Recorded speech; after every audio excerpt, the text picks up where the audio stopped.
مرة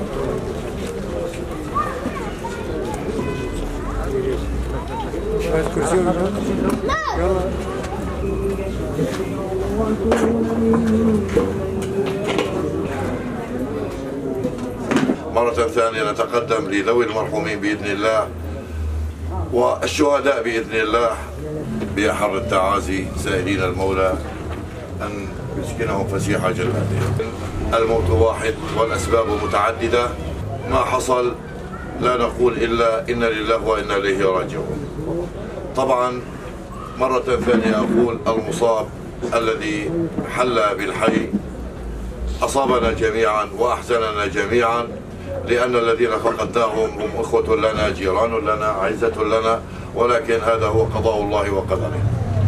النبي صلى الله عليه وسلم يقول: الشهداء 5: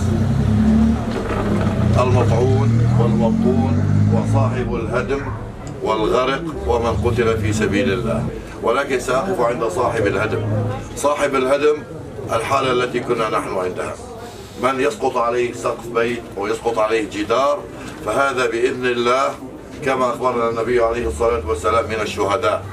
وعندما نقول من الشهداء فهم لهم مكانة عند الله عز وجل. نسأل الله العلي القدير أن يتغمدهم بواسع رحمته، وأن يسكنهم فسيح جناته، وأن يبدلهم دارا خيرا من دارهم. الفاتحة إلى روح أمواتنا وأموات المسلمين. عظم الله أجركم، أحسن الله عزاءكم، ورحم الله ميتكم.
إلى روح الشهداء الذين ارتقوا إلى بارئهم في انهيار هذا المبنى، لهم منا ثواب الفاتحة.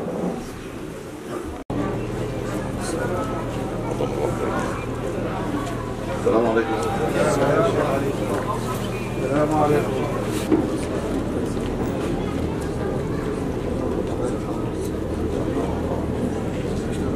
نعزيكم أم نعزي أنفسنا؟ فالمصاب مصابنا جميعا. رائحة بالشيخ مقصود، الأهالي كانت بعفويتها مندفعة نحو التربة ونحو الجبانات، فهذا يدل على أنه هناك يوجد شعب عظيم في الشرق، شعب يستحق الاحترام، شعب يستحق أخوة الشعوب، شعب يستحق الحياة المشتركة.